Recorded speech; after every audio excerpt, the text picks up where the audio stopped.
الحمد للہ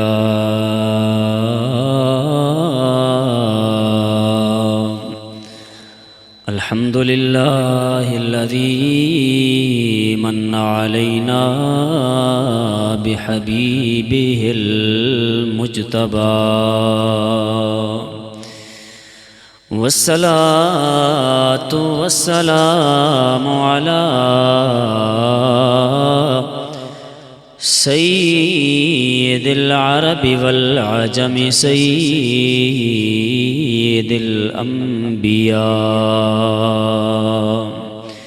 وعلى آلہ التقى والنقى إلى يوم اللقاء وعلى أولياء أمته وعلماء أهل سنته إلى يوم الجزاء أما بعد فأعوذ بالله السميع العليم من الشيطان الرجيم بسم الله الرحمن الرحيم قل إن كان آباؤكم وأبناؤكم وإخوانكم وأزواجكم وعشيرتكم وأموال اقترفتموها وتجارة تخشون كسادها ومساكن ترضونها أحب إليكم من الله ورسوله وجهاد في سبيله فتربصوا حتى يأتي الله بأمره والله لا يهدي القوم الفاسقين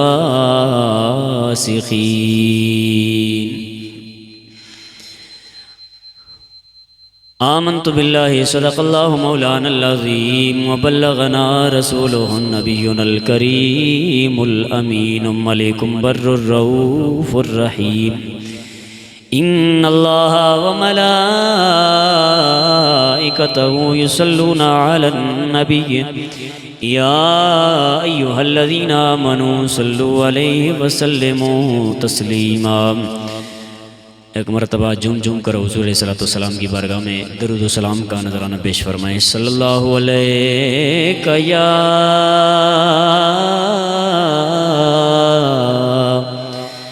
رسول اللہ وسلم علیک یا حبیب اللہ صلی اللہ علیہ یا رسول اللہ وسلم علیک یا حبیب اللہ وہ کمال حسن حضور ہے کہ گمان نقص جہاں نہیں وہ کمال حسن حضور ہے کہ گمان نقص جہاں نہیں یہی پھول خار سے دور ہے یہی شمع ہے کہ دعا نہیں مل کے آواز آنی چاہیے او کمال حسن حضور ہے کہ گمان نقص جہاں نہیں، یہی پول خار سے دور ہے، یہی شمع ہے کہ دعا نہیں۔ میں نثار تیرے کلام پر ملیوں تو کس کو زبان نہیں، میں نثار تیرے کلام پر ملیوں تو کس کو زبان نہیں، وہ سخن ہے جس میں سخن نہ ہو، وہ بیان ہے جس کا بیان نہیں، وہ سخن ہے جس میں سخن نہ ہو، وہ بیان ہے جس کا بیان نہیں، وہ کمال حسن حضور ہے کہ گمان نقص جہاں نہیں، یہی بھول خار سے دور ہے، یہی شمع ہے کہ دعا نہیں، وہ کمال حسن حضور ہے۔ اعلیٰ حضرت عظیم البرکت الشاہ امام احمد رضا خان فاضل بریلوی رحمۃ اللہ تعالی علیہ، آپ کا یہ کلام ہے اور میں اپنے وقت کے اندر رہتے ہوئے اسی پہ کچھ چیزیں آپ کے سامنے عرض کروں گا۔ اعلیٰ حضرت رحمۃ اللہ تعالی علیہ آپ کا وصال سفر کی 25 تاریخ کو ہوا۔ آپ اہل سنت و جماعت کے بہت بڑے امام ہیں۔ آپ نے عظیم ایک قرآن پاک کا ترجمہ ہمیں عطا فرمایا ہے جس کو کنز الایمان کہا جاتا ہے۔ کنز الایمان کا مطلب یہ بنتا ہے، سادے لفظوں میں اگر بتاؤں تو یوں ہوگا کہ ایمان کا خزانہ، ایمان کا خزانہ۔ تو حقیقت میں اعلیٰ حضرت فاضل بریلوی رحمۃ اللہ تعالی علیہ نے جو ترجمہ لکھا تو یہ حقیقت میں ایمان کا خزانہ ہے۔ اس کے علاوہ آپ نے جتنا بھی احادیث مبارکہ کے حوالے سے کام کیا ہے وہ بھی ایک بہت بڑا آپ کا ورک ہے، آپ کا بہت بڑا کام ہے۔ فقہ کے اعتبار سے اعلیٰ حضرت رحمۃ اللہ تعالی علیہ نے جو کام کیا ہے وہ بھی قابل لائق صد تحسین ہے۔ اپنے تو اپنے ہیں، بیگانوں نے بھی اعلیٰ حضرت رحمۃ اللہ تعالی علیہ کے کام کے حوالے سے بتایا، کہا کہ اعلیٰ حضرت الشاہ امام احمد رضا خان فاضل بریلوی رحمۃ اللہ تعالی علیہ نے جو فتاوی رضویہ شریف تحریر کیا ہے یہ فقہ کا انسائکلوپیڈیا ہے۔ علامہ اقبال رحمۃ اللہ تعالی علیہ جیسی عظیم شخصیت، انہوں نے بھی فتاوی رضویہ کی تحسین کی ہے۔ داد تحسین فتاوی رضویہ کے حوالے سے انہوں نے بھی پیش فرمائی ہے۔ اس کے علاوہ دیوبندی حضرات کے بڑے بڑے جو علماء ہیں انہوں نے بھی اس حوالے سے مختلف بیانات دیے ہیں۔ انہوں نے کہا کہ بے شک کئی اختلافات تم کرو، امام احمد رضا خان فاضل بریلوی رحمۃ اللہ تعالی علیہ سے، لیکن انہوں نے جو کام کیا ہے احادیث مبارکہ پہ، فقہ حنفی پہ، اصول پہ، اور جو امت کو 33 جلدوں کے اندر ایک سرمایہ عطا کیا ہے، ایک ذخیرہ عطا کیا ہے، یقیناً یہ قابل صد تعریف و توصیف ہے۔ اور انہوں نے بھی یہ کہا کہ اختلاف اپنی جگہ پہ، لیکن کم از کم اعلیٰ حضرت کو پڑھیں، اور یہ حقیقت ہے۔ میں آپ کو بالکل کھلے لفظوں میں یہ بات بتاتا ہوں، اعلیٰ حضرت رحمۃ اللہ تعالی علیہ کی جو کتاب ہے فتاوی رضویہ شریف 33 جلدوں میں ہے، ایک بندہ اس کو نہیں اٹھا سکتا ہے، اتنی بڑی کتاب ہے۔ اگر اس کو ان کی زندگی پہ ڈیوائیڈ کریں، تقسیم کریں، تو اعلیٰ حضرت کی زندگی کم لگتی ہے، کتاب کا حجم زیادہ لگتا ہے۔ تو بہر صورت اپنے تو اپنے ہیں، بیگانوں نے بھی ترغیب دی ہے، کہا اختلافات اپنی جگہ، لیکن اعلیٰ حضرت نے جو علمی جواہر پارے فتاوی رضویہ شریف کے اندر لکھے ہیں، اور جو علم کا جناب ذخیرہ جمع کیا ہے، اس کو پڑھنا چاہیے، اور یہ پڑھنے کے لائق ہے۔ اسی واسطے میں ایک ہی بات عرض کر کے اپنی بات کو آگے لے کے جاؤں گا۔ ایک شخص ہیں، حالانکہ وہ دوسرے مسئلے سے تعلق رکھتے ہیں، وہ باہر سے پڑھ لکھ کے آئے، ایئرپورٹ میں ان کے اپنے بندوں نے پوچھا حضرت جی کیا سیکھا ہے، کیا پایا ہے؟ تو انہوں نے بات ختم کرتے ہوئے یہ کہا بغل میں کتاب پکڑی ہوئی تھی نا، ابھی ٹائٹل نہیں بتایا تھا کہ کتاب کون سی ہے۔ اس نے کہا میں نے اور بھی بڑا کچھ سیکھا ہے، لیکن جتنا کچھ اس کتاب سے مجھے ملا ہے اتنا کہیں اور سے نہیں ملا ہے۔ اور وہ کتاب کون سی ہے؟ وہ کتاب اعلیٰ حضرت کی فتاوی رضویہ شریف کی ایک جلد تھی۔ کتنی جلد ہے جی؟ ایک جلد۔ جب ایک جلد سے اتنا ملا، پھر 33 جلدوں میں کتنا کچھ بھرا ہے، 33 جلدوں میں کتنا علم کا سرمایہ جمع کیا ہوا ہے۔ تو اپنے ہیں، بیگانوں نے یہ باتیں تسلیم کی ہوئی ہیں کہ اعلیٰ حضرت نے جو کتابوں کے اپنی کتاب فتاوی رضویہ شریف کے اندر، فتاوی کے اندر جو علمی جواہر پارے لکھے ہوئے ہیں، پھیلائے ہوئے ہیں، یہ یقیناً اپنے ہیں، بیگانوں کو بھی چاہیے کہ وہ پڑھیں۔ تو ہمیں یہاں سے ایک بات یہ پتہ چلی کہ اعلیٰ حضرت رحمۃ اللہ تعالی علیہ قرآن پاک کی بات ہو تو قرآن پاک میں بھی قرآن پاک کا ترجمہ ایسے کرتے ہیں کہ جہاں پہ بہت سارے لوگوں کو پیچھے چھوڑ دیتے ہیں۔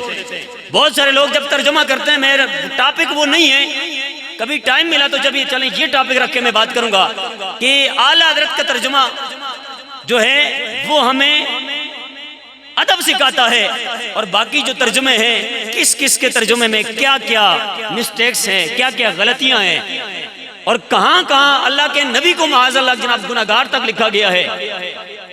الغز، اس طرح کے بہت سارے لفظ استعمال کیے گئے ہیں۔ اللہ کے بارے میں مکر کا لفظ استعمال کیا گیا ہے، اللہ کے بارے میں مذاق کا لفظ استعمال کیا گیا ہے، لیکن جہاں اور ترجمے وہاں ساتھ اعلیٰ حضرت کے کنز الایمان، اس کو کنز الایمان ویسے نہیں کہتے، اس کا معنی یہ بنتا ہے کہ ایمان کا خزانہ۔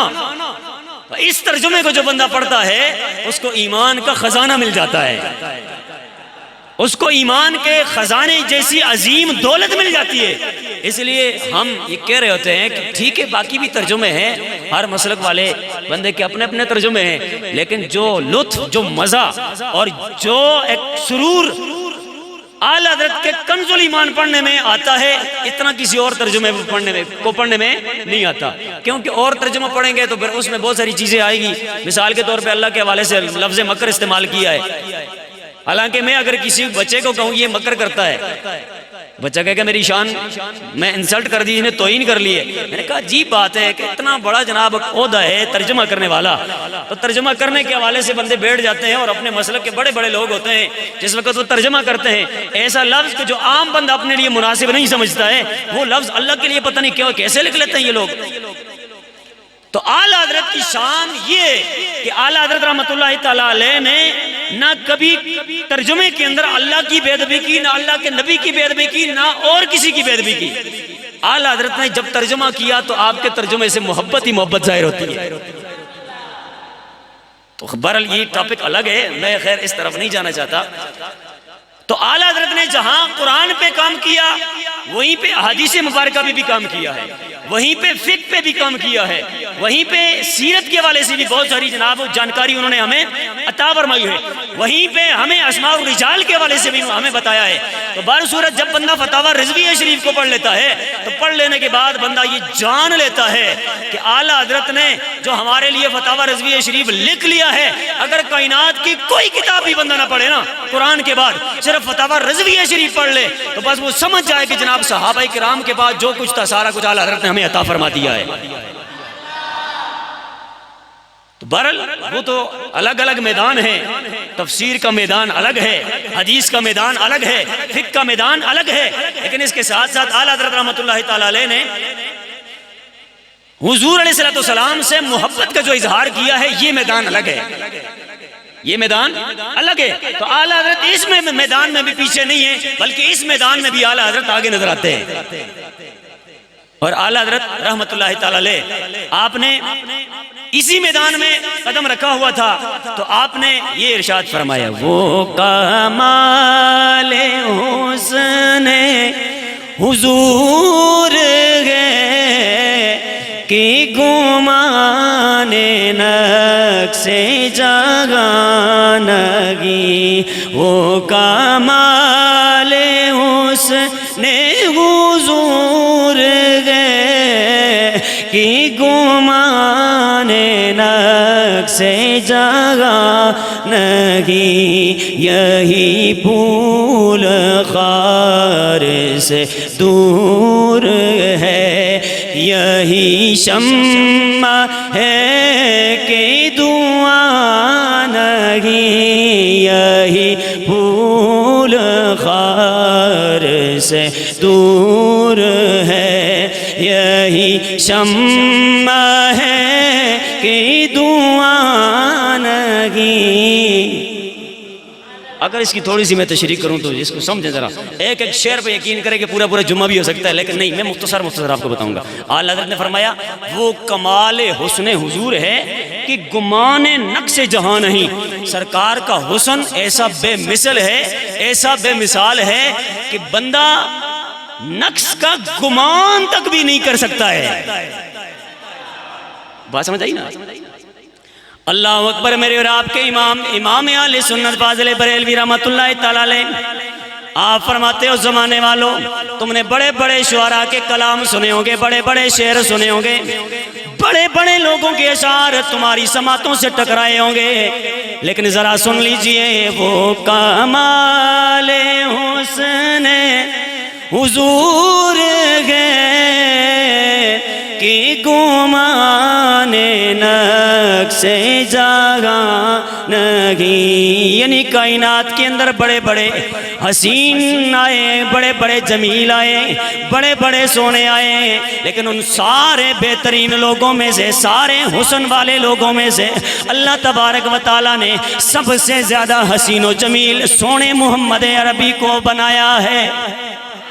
اور پھر اس حسن میں سے بھی اللہ تبارک و تعالیٰ نے ایسا با کمال آپ کو بنایا گئے کہ آپ کے حسن کے حوالے سے کوئی بھی بندہ نقص کے اعتبار سے سوچ بھی نہیں سکتا ہے۔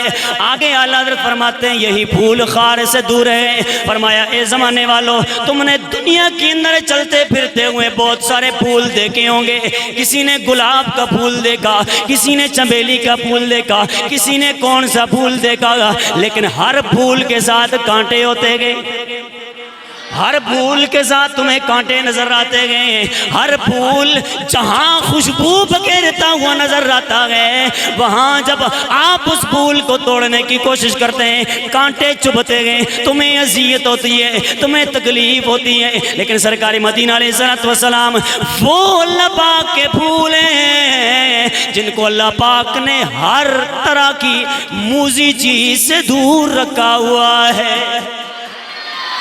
فرماتے ہیں یہی شمع ہے، اللہ اکبر، یہی شمع ہے کہ دھواں نہیں، ہم بھی شمع جلاتے ہیں، لالٹینیں جلاتے رہے، جناب بلب تو بھی آگے آئے، دیے جلاتے رہے گے، لیکن جس گھر کے اندر دیا جل رہا ہو وہاں جناب والا دھواں پھیل جاتا ہے۔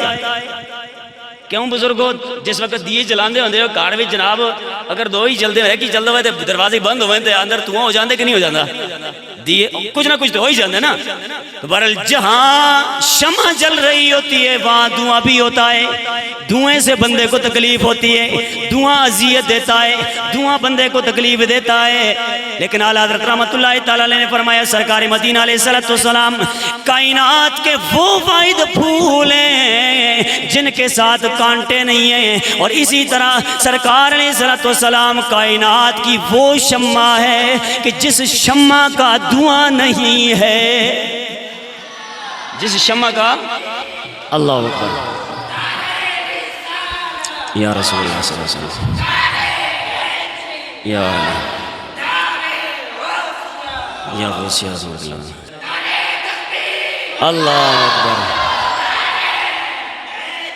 یا علی. میرے اور آپ کے امام اہل سنت فاضل بریلوی رحمت اللہ تعالی علیہ تھوڑا سا آگے بڑھتے گئے.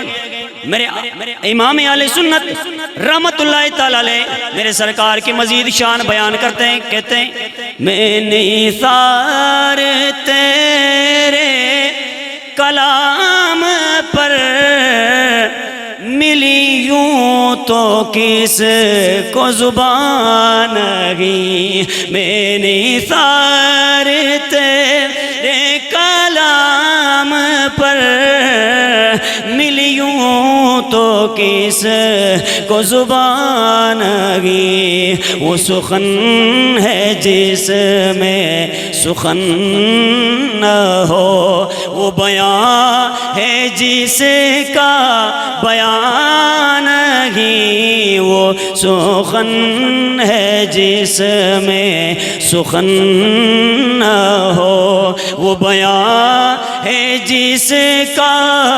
بیان نہیں, میں نثار تیرے کلام پر. اعلیٰ حضرت فرماتے ہیں یا رسول اللہ کائنات کے اندر بڑے بڑے شعراء گزرے ہیں, بڑے بڑے فصیح و بلیغ لوگ گزرے ہیں, ہر ایک کا اپنا کلام ہے, لیکن آپ جیسا کلام فرماتے ہیں آپ کا کلام ایسا کلام ہے کہ جس کلام کی کائنات میں مثال نہیں ملتی ہے. تو جب اتنا بے مثل کلام ہے, بے مثال کلام ہے, تو اعلیٰ حضرت فرماتے ہیں میں نثار تیرے کلام پر, اے اللہ کے نبی آپ کے کلام پر میری جان لٹ جائے, نچھاور ہو جائے, قربان ہو جائے, کیونکہ کلام ہی اتنا بے مثل و بے مثال ہے نا.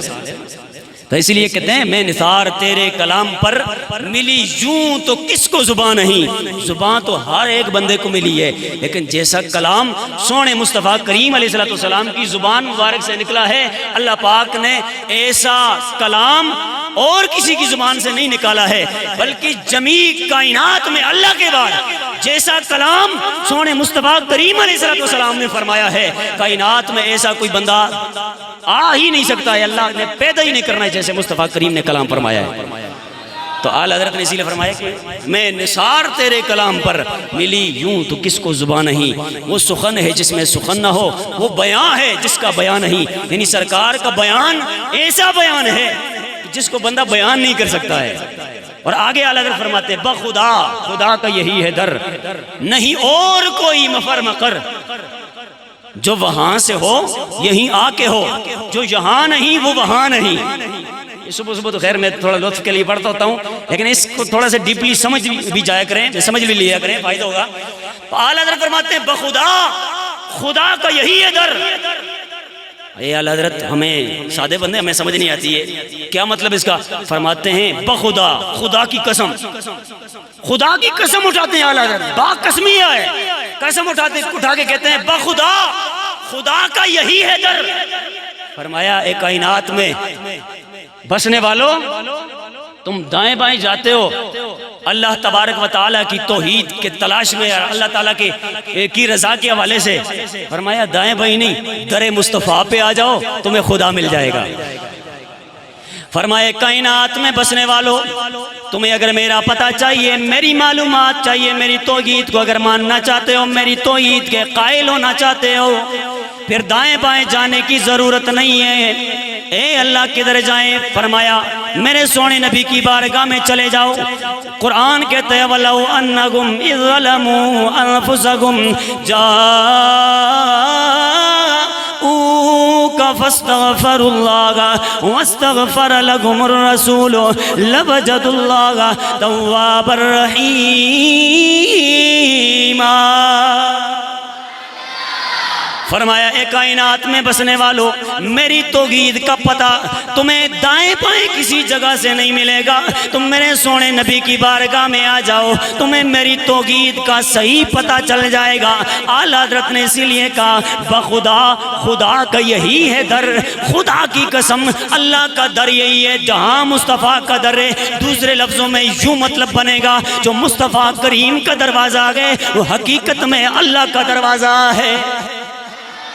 یعنی جو مصطفیٰ کریم کا در ہے وہ اللہ کا در ہے. تو مصطفیٰ کریم علیہ السلام کی بارگاہ میں چلا گیا اسے خدا مل جائے گا. جو مصطفیٰ کریم کے در کو چھوڑ کر دائیں بائیں آگے پیچھے جناب جتنے بھی چلے لگا لے وہ اللہ کو نہیں پا سکتا ہے، حقیقی توحید کو نہیں پا سکتا ہے. حقیقی توحید کو کون بندہ پا سکتا ہے؟ جو در مصطفیٰ سے توحید کا سبق پڑھے گا وہی حقیقی توحید کو پائے. اور جو در مصطفیٰ سے منہ پھیر کے توحید جناب ہر روزانہ کیوں نہ تقریر کر دو توحید اللہ نے بنایا ہے، اللہ نے تخلیق کیا، کیسا نہیں پتہ اللہ نے بنایا ہے. عجیب گل ہے دسنی ہے تو میں کوئی سیدھی نوی جی کو گل دسونا یا سرکار دی محبت بیان کرو. اور کسے نہیں پتہ کہ تو آسمان اللہ نے بنائے ہیں، تو زمین اللہ نے بنائی ہے، تو جناب یہ ساری کائنات اللہ نے بنائی، سب کو پتہ ہے نا. تو بھائی ہر روز یہی رٹا توتے کی طرح ہم نے لگایا ہوتا ہے اور یہی سن رہے ہوتے ہیں. تو بہرحال اللہ پاک ہم سب کو اپنی اصلاح کی توفیق عطا فرمائے. تو بہر صورت سرکار مدینہ علیہ السلام کے اس پیارے غلام نے فرمایا تم اگر کہیں بھی چلے جاؤ تمہیں حقیقت میں اللہ کی بارگاہ کا پتہ نہیں مل سکتا ہے. حقیقت میں اگر اللہ کی بارگاہ کا پتہ تمہیں چاہیے تو فرمایا خدا کی قسم اٹھا کے میں کہتا ہوں تم بارگاہ رسالت مآب میں آ جاؤ، تمہیں توحید بھی مل جائے گی، تمہیں رسالت بھی مل جائے گی. ہاں جی. تو فرمایا جو وہاں سے ہو یہیں آ کے ہو، جو اللہ کی بارگاہ میں جانا چاہتا ہے وہ بارگاہ رسالت مآب میں آ جائے. اور آگے فرمایا جو یہاں نہیں وہ وہاں بھی نہیں، جو سرکار کا نہیں وہ اللہ کا بھی نہیں ہے. تو اس واسطے ہم کہتے ہیں توحید کو ایسے مانو جیسے اللہ کے نبی نے مانا ہے، توحید کو ایسے مانو جیسے اللہ کے نبی کے صحابہ نے مانا ہے، توحید کو ایسے مانو جیسے سونے نبی کی آل نے مانا ہے. ہاں جی. تو اعلیٰ حضرت مزید آگے فرماتے ہیں، فرمایا تیرے آگے یوں ہیں دبیلچے فصحاء عرب کے بڑے بڑے لوگ ایسے ہیں جو جناب اپنے وقت میں خود مکہ شریف کے اندر ہی وہ ایک دوسرے پہ فخر کرتے تھے، بڑے بڑے شعر لکھتے. اور شعر لکھنے کے بعد ابھی بھی جناب وہ کتاب پڑھائی جاتی ہے درس نظامی کی کلاسوں میں، اس کے اندر باقاعدہ پرانے جو شعراء ہیں شاعر ہیں ان کی ساری شاعری لکھی ہوئی ہے، عربی کے اندر ہے. تو انہوں نے شعر لکھے ہوئے تھے، ایک سے بڑھ کے ایک شعر کہتا، ایک سے بڑھ کے ایک شعر کہتا. لیکن جب میرے آقا کریم علیہ السلام دنیا میں آئے، آپ نے اعلان نبوت کیا، آپ کی زبان مبارک سے جب کلمات نکلنے لگے نا سارے شعراء گنگ ہو گئے، سارے چپ ہو گئے، کہنے لگے یار یہ کلام کہاں سے لے کے آ گئے. اور جو بھی مقابلہ کرنے کی کوشش کرتا ایک کچھ شعر لکھتا نا تو دوسرا کہتا یار یہ نہیں پیش کرنا ہے ان کے مقابلے میں، یہ ان کے مقابلے کا شعر نہیں ہے، ان کے مقابلے کا شعر نہیں. تو الغاز وہ سارے کے سارے حضور علیہ السلام کے علم کے سامنے آپ کی زبان موجز بیان سے جو لفظ نکلتے ان کے سامنے بالکل جناب سر جھکائے ہوئے تھے. تو اسی لیے اعلیٰ حضرت نے فرمایا تیرے آگے یوں ہیں دبے لچے فصحاء عرب کے بڑے بڑے. اور ہیں کیسے؟ فرمایا کہ کوئی جانے منہ میں زبان نہیں بلکہ جسم میں جان نہیں. اعلیٰ حضرت فرماتے ہیں بڑے بڑے فصحاء نبی کریم علیہ السلام کے سامنے ایسے جناب دبے لچے ہیں نا، ایسے سروں کو جھکائے ہوئے ہیں گویا ان کی زبان ہے ہی نہیں منہ کے اندر، ان کے منہ کے اندر، اور ایسے لگ رہا ہے گویا ان کے جسموں میں جان تک نہیں ہے. یعنی سرکار مدینہ علیہ السلام کی تعریف، آپ کی توصیف، آپ کی جناب نعت جب اعلیٰ حضرت رحمۃ اللہ تعالیٰ علیہ نے لکھی تو آپ کہنے لگے کہ نعت بیان کرنی ہو تو ایسے سرکار مدینہ علیہ السلام کی نعت بیان کرو کہ پتہ چلے زمانے کو کہ نعت کس کو کہتے ہیں۔ فرمایا آپ کے سامنے اے اللہ کے نبی سارے بڑے بڑے شعراء جو ہیں، فصحاء جو ہیں، فصیح و بلیغ لوگ ہیں، سارے سر نگو ہو جاتے ہیں، اپنے سروں کو جھکا لیتے ہیں۔ کیوں؟ کہ جیسی زبان مصطفیٰ کریم کی ہے اور جیسے اس سے سونے لفظ نکلنے والے ہیں، ان لفظوں کا مقابلہ کائنات کا کوئی بھی بندہ نہیں کر سکتا ہے۔ تو تیرے آگ یوں ہیں دبے لچے فصحاء عرب کے بڑے بڑے، کوئی جان منہ میں زبان نہیں بلکہ جسم میں جان نہیں۔ اور آگے اعلیٰ حضرت رحمۃ اللہ تعالیٰ علیہ نے ارشاد فرمایا سر عرش پر ہے تیری گزر دل فرش پر ہے۔ یہ تھوڑا جو سنیے دا عقیدہ چڑھے تھے ذرا دسنا، سر عرش پر ہے تیری گزر، میرے سرکار مدینہ علیہ السلام کا مقام کیا ہے؟ وہ اپنے جیسا کہنے والوں ذرا سنو، عاشق کی قلم سے لکھے ہوئے جو لفظ ہیں ذرا ان کو سوچو۔ عاشق نبی کریم علیہ السلام کی جب ثناخوانی کرتا ہے تو کیسے کرتا ہے؟ وہ اپنے جیسا نہیں کہتا ہے نبی کو، بلکہ وہ کہہ رہے کہ سر عرش پر ہے تیری گزر دل فرش پر ہے تیری نظر۔ اے مکی مدنی آقا کریم رؤوف رحیم صلی اللہ تعالیٰ علیہ وسلم، آپ بے شک ہم میں چل پھر رہے گے، یعنی صحابہ کا دور سامنے رکھے نا، ہم میں چلے پھرے گئے، ہم میں اٹھے بیٹھے گئے، مسلمانوں کے اندر صحابہ کرام کے اندر نبی نے اپنی آل کے اندر جناب کھایا بھی ہے، پیا بھی ہے، لیٹے بھی ہیں، سوئی بھی ہیں، جاگے بھی ہیں، سفر بھی کیا ہے، تجارتیں بھی کی ہیں، بہت سارے معاملات سر انجام دیے گئے، لیکن سب کسی کی وجہ سے نبی کے صحابہ نے نبی کو اپنے جیسا نہیں کہا۔ اسی لیے اعلیٰ حضرت رحمۃ اللہ تعالیٰ علیہ کہتے گئے، فرمایا اے سننے والے سنیں، نبی کی شان یہ کہ نبی بظاہر ہمارے اندر چل پھر رہا ہوتا ہے، لیکن اس کی شان یہ ہوتی ہے کہ وہ چند لمحات کے اندر عرش کو بھی جناب والا وہاں پہ بھی چلا جاتا ہے، وہاں سے واپس مڑ کے دنیا کے اوپر آ جاتا ہے، پھر بھی کنڈی ہل رہی ہوتی ہے۔ سارے نبی شب معراج میں نیچے رہ گئے نا، ہمارے آقا کریم علیہ السلام چلے گئے الغرض پہلا دوسرا تیسرا چوتھا پانچواں ساتواں آٹھواں آسمان بھی کراس کر کے سدرۃ المنتہا سے اوپر لامکاں کرتے کرتے انتہا کی بات کر رہا ہوں نا، لامکاں میں اللہ کا عرش اور سرکار مدینہ علیہ السلام شب معراج اللہ کے عرش پہ پہنچے۔ اعلیٰ حضرت فرماتے ہیں سر عرش پر ہے تیری گزر، اے اللہ کے نبی آپ کی بڑی شانیں ہیں، جیسے لوگ بتاتے ہیں اس طرح نہیں، فرمایا آپ کی گزر تو عرش پر ہے، اور اگر وہاں گزر ہے تو نظر کدھر ہے؟ فرمایا دل فرش پر ہے تیری نظر۔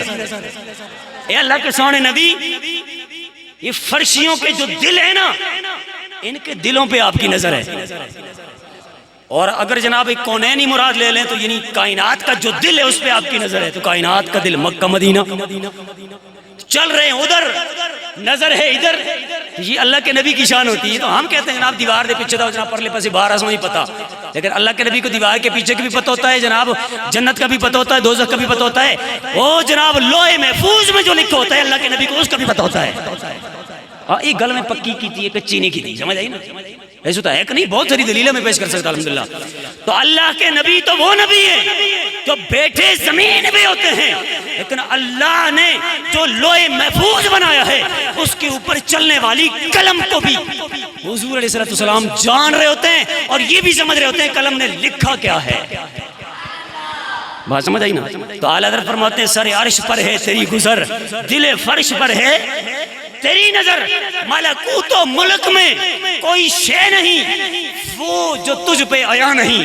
لوگ کہتے ہیں نا کہ نبی کو پتہ ہی کو نہیں ہے، لیکن اعلیٰ حضرت نے فرمایا کہ نہیں، یہ صحابہ والا عقیدہ نہیں ہے، یہ نبی کی آل والا عقیدہ نہیں ہے۔ فرمایا نبی کی آل والا عقیدہ اگر رکھنا ہے، صحابہ والا عقیدہ رکھنا ہے، تو پھر ان شعروں پہ غور کرو، اور ان شعروں کے پیچھے میں آپ کو بتاؤں ایک نہیں سینکڑوں دلیلیں موجود ہیں، اور یہ بات پکی ہے۔ یہ میں نے جو شعر آپ کے سامنے پڑھے نا، اس سے پہلے میں نے ڈیٹیل کی ہے تو آپ نہیں تھے تو اس لیے شاید سنی بھی ہو آپ نے، لیکن اعلیٰ حضرت کا ایک ایک شعر یا تو قرآن پاک کی آیت کا مفہوم ہے، یا نبی پاک صلی اللہ علیہ وسلم کی روایت کا مفہوم ہے، یا تاریخ حق کا جو ہے سچی تاریخ جو ہے اس کا مفہوم ہے، یا فقہ کا جناب مفہوم ہے، تو الغرض اعلیٰ حضرت کا ہر شعر دلیلوں پہ مبنی ہے۔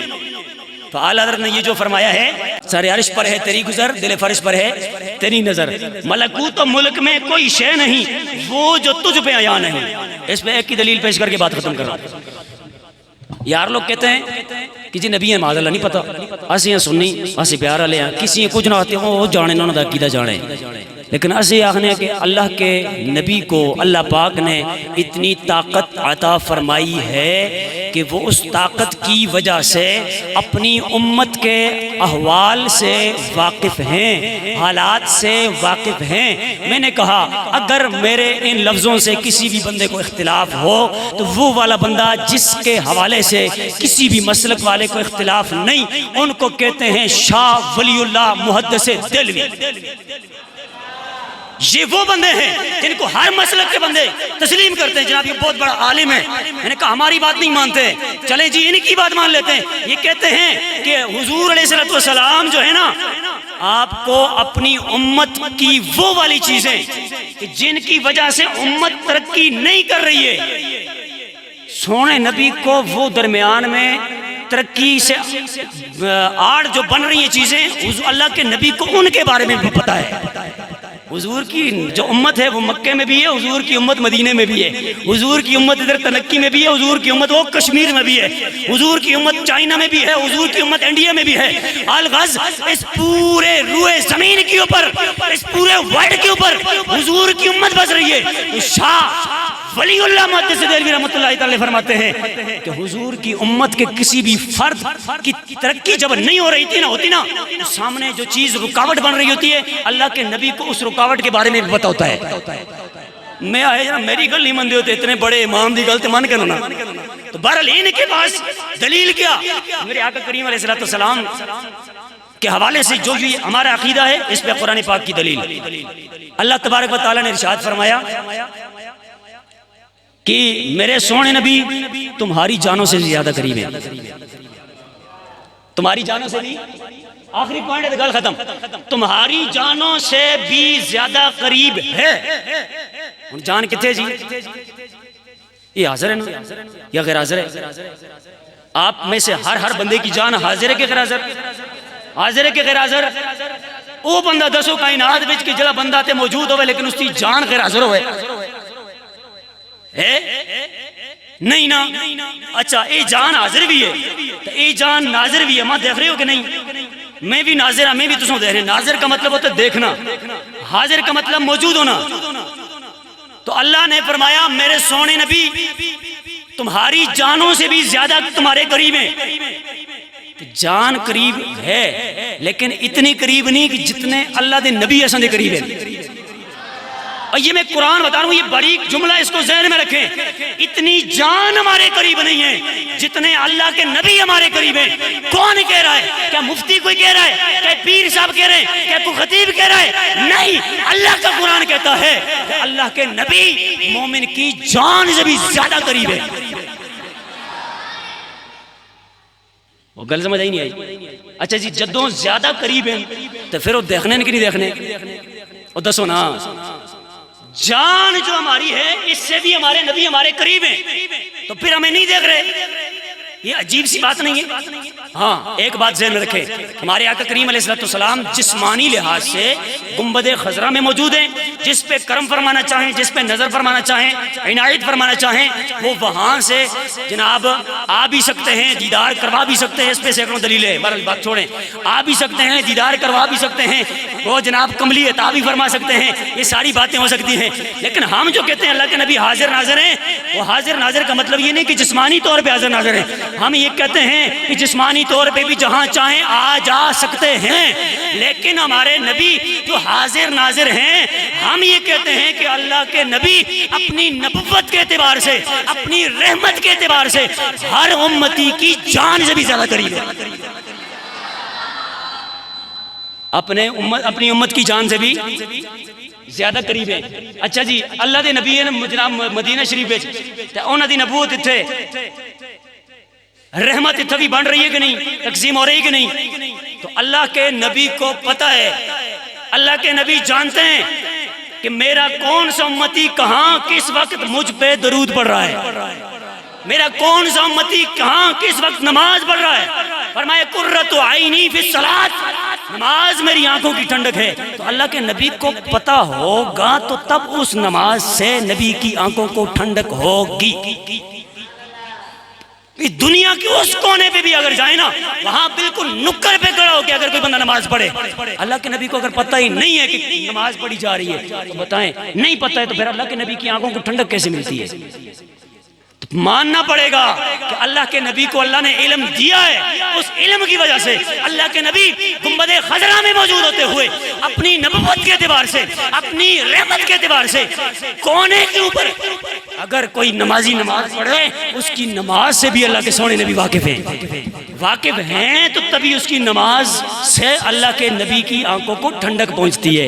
لیکن ہر بندہ یہ بات نہیں کرے گا، یہ وہی والا بندہ بات کرے گا، یہ وہی مولوی بتائے گا آپ کو، وہی جس کے دل میں تھوڑی سی نبی کی محبت بھی ہوگی۔ ہاں یہ اور چیز ہوتی ہے کہ سامنے جناب بڑے تعریفات یہ تے وہ کتابوں بھی جڑا لکھے تو اس تک کی ہو سی یا تے کتابیں منو، اگر کتابیں نہیں مندے ہو تو پھر جناب پھر تو گلا ٹھیک ہے، لیکن ایک طرف وہ کتابوں بھی مندے ہو، کتابوں میں نبی علیہ السلام دے خلاف گلا لکھی دی اور باہر آ کے تسی تعریفاں کرنے ہو، یا تو ایک گل سچ تے یا اے سچ۔ ہاں جی، آپ مثال کے طور پہ کتاب لکھیں بزرگوں، کتاب اگر لکھیں، کتاب کے اندر معاذ اللہ آپ جناب کوئی ایسی بات کر لیں کہ والدین کی ادب نہیں کرنا چاہیے، کتاب میں یہ بات لکھ لی، وہ چھپ گئی ہے اور وہ مزید جناب آئے روز چھپتی چلی جاتی ہے، لوگ اس کو پڑھتے ہیں، لیکن باہر نکل کے اسپیکر ہوتا بیٹھ کے جناب تسی آہو جی کہ نہیں والدین کا ادب کرنا چاہیے، والدین کا احترام کرنا چاہیے۔ اسی پوچھاں جی بزرگوں گل ہے کہ تسی دسو تساں نے جڑی کتاب وچ گل لکھی ہے وہ ٹھیک ہے کہ جڑی ہون کر دے ٹھیک ہے؟ سمجھ آئی نا؟ پھر اسی کیا آساں یار یا تے وہ گل ٹھیک ہے یا یہ والی گل ٹھیک ہے، دونوں تے ٹھیک نہیں ہو سکنی ہے نا۔ اور اس لیے ہم کہتے ہیں حقیقت میں دل و جان سے اللہ کے نبی سے پیار صرف سنی کرتا ہے، باقی حقیقت نہیں ہے، باقی کچھ اور ہی ہے، وہ صرف علماء کو پتا ہے وہ والی باتیں کہ وہ ہیں کیا ہے۔ بہر صورت اپنی نمازیں اہل سنت کے پیچھے ادا کریں، اپنی نمازوں کا خیال کریں۔ میں سادی سی بات کر رہا ہوں، جس کو کسی کو ڈاؤٹ ہو نا وہ بے شک میرے ساتھ بیٹھ کے ڈیبیٹ اس بارے میں کر سکتا ہے، میں ویسے نہیں باتیں کر رہا۔ تو نمازیں خراب نہ کیا کریں، اپنی نمازیں اچھے طریقے سے ادا کریں، اور اس کے ساتھ ساتھ یہ بات ذہن میں رکھیں جب اللہ کے نبی کا ادب دل میں ہوگا نا پھر نمازیں قبول ہوں گی، اللہ کے نبی کا ادب نہیں ہے نا تو کچھ بھی قبول نہیں ہے۔ اعلیٰ حضرت فرماتے ہیں ثابت ہوا جملہ فرائض فروع ہیں، جملہ فرائض جتنے بھی یہ سارے فروعات ہیں، اصل الاصول بندگی اس تاجور کی ہے۔ فرماتے ہیں کائنات میں نماز، روزہ، حج، زکوٰۃ وغیرہ وغیرہ نیکیاں یہ فروعات ہیں، یہ چھوٹی چیزیں ہیں۔ فرمایا اصل چیز سونے نبی کی محبت ہے، سونے نبی کا پیار ہے۔